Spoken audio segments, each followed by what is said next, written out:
Olá pessoal, bem-vindos ao nosso giro semanal sobre o mercado financeiro, semana de decisão de taxa de juros ao redor do mundo. E as decisões dos bancos centrais mostram que a era dos juros altos ainda pode persistir por mais tempo. Aqui no Brasil, o nosso Copom decidiu manter a nossa taxa básica de juros em 13,75. Mas o comunicado logo após a reunião foi considerado um pouco mais brando do que na reunião anterior. Mas mesmo assim, ainda não sinalizou uma queda de juros já na próxima reunião. Também ressaltou a importância do novo arcabouço fiscal, mas ressaltou que não existe relação mecânica entre a aprovação do novo arcabouço e a queda da taxa Selic. Além disso, ressaltou as dificuldades que o governo pode ter em aprovar essa lei no Congresso Nacional. Já nos Estados Unidos, o FED decidiu elevar sua taxa básica de juros em 0,25 ponto percentual. Os juros por lá agora estão entre uma banda, entre 5 e 5,25.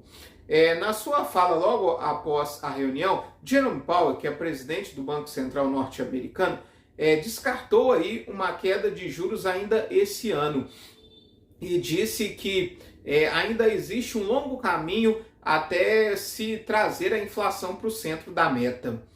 Já na zona do euro, também houve uma alta de juros em 0,25 ponto percentual. Isso representa uma desaceleração na alta, já que por lá o Banco Central vinha aumentando juros em meio ponto percentual. Agora a Europa tem uma taxa anual de juros de 3%. Porém, Christine Lagarde, que é a presidente do Banco Central da zona do euro, logo após a reunião, deu uma declaração de que novas altas de juros ainda virão esse ano. Já a Austrália surpreendeu. Na reunião anterior, havia anunciado aí uma pausa na sua alta de juros. Porém, nessa reunião, acabou elevando sua taxa básica de juros em mais 0,25 ponto percentual. Agora a Austrália tem uma taxa de 3,85 anual. Hong Kong, Noruega e Coreia do Sul também decidiram elevar a sua taxa básica de juros em 0,25 ponto percentual. O nosso Ibovespa, que vinha em queda aí até na quinta-feira, devido a essa posição mais dura dos bancos centrais, acabou se recuperando na sexta-feira devido a uma notícia de que a gigante estatal de Abu Dhabi está querendo fazer uma oferta pela Braskem aqui no Brasil. A oferta geraria em torno de 7,5 bilhões de dólares, o que fez com que o nosso Ibovespa subisse na sexta-feira. Só as ações da Braskem dispararam cerca de 30%. E o nosso Ibovespa encerrou essa semana com uma alta de 0,69%. Já o dólar encerrou a semana em queda de 0,68%. Encerra essa semana cotado aos R$ 4,98. No campo político, no dia 1º de maio, nós tivemos a medida provisória que reajustou o salário mínimo para 1.320. Além disso, o governo também confirmou a correção da tabela do imposto de renda, com isenção para quem ganha até 2 salários mínimos. Por outro lado, o Congresso Nacional impôs uma derrota ao governo Lula, quando aprovou aí uma proposta de decreto legislativo que sustou as mudanças que o governo havia feito no novo marco do saneamento, que permitia aí que empresas estatais continuassem operando serviços de saneamento sem licitação. Nós tivemos ainda o decreto que antecipa as parcelas do 13º salário dos beneficiários do INSS para os meses de maio e junho. Já nos Estados Unidos, a crise bancária voltou a rondar essa semana. 2 bancos de médio porte, o PacWest e o West Allen, tiveram aí dificuldades essa semana, e as notícias de que eles estavam procurando aí parceiros comerciais fizeram com que as suas ações despencassem essa semana. Mas os 2 bancos vieram a público para desmentir isso e dizer que eles não estão em dificuldades. Por outro lado, o First Republic Bank, que já vinha passando por crise aí desde o início do ano, teve os seus ativos comprados pelo JP Morgan, o que ajuda aí a aliviar um pouco a crise bancária no sistema norte-americano. Mas mesmo assim, as bolsas por lá fecharam em queda essa semana.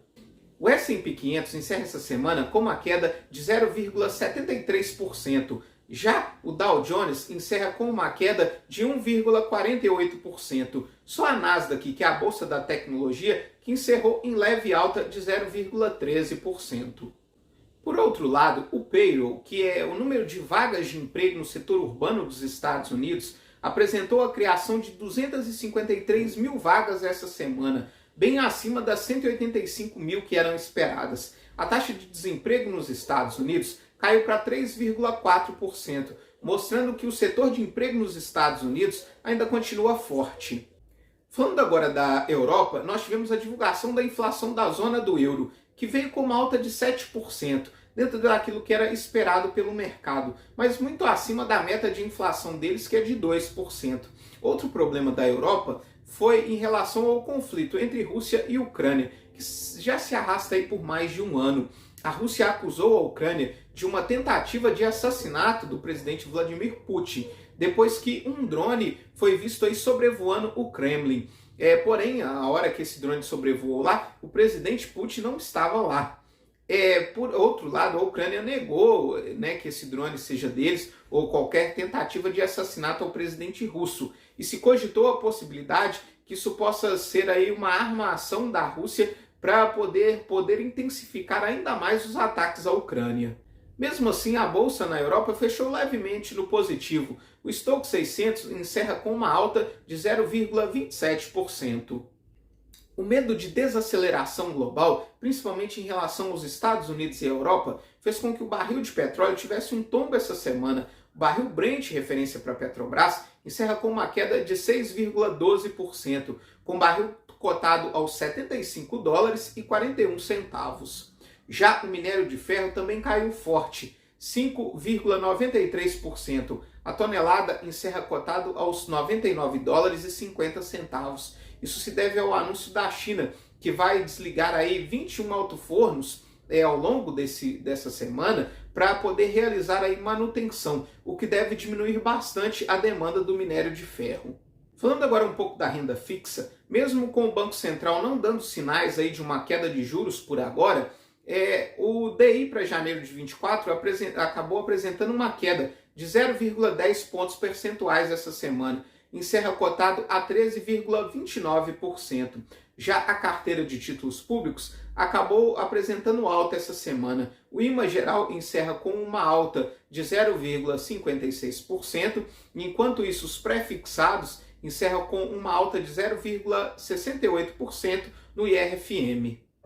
Para a semana que vem, nós temos os dados de inflação dos Estados Unidos e da China. Aqui no Brasil também nós divulgamos a nossa inflação oficial, que é o IPCA. Nós temos também a divulgação da ata do Copom e principalmente se vai ter aí alguma sinalização de uma possível queda na taxa de juros. Temos também decisão de taxa de juros no Reino Unido. E aqui no Brasil fica a expectativa pela tramitação do novo arcabouço fiscal. A expectativa, segundo o presidente da Câmara, Arthur Lira, é que ele seja aprovado nas próximas 2 semanas. Muito obrigado e até a próxima semana.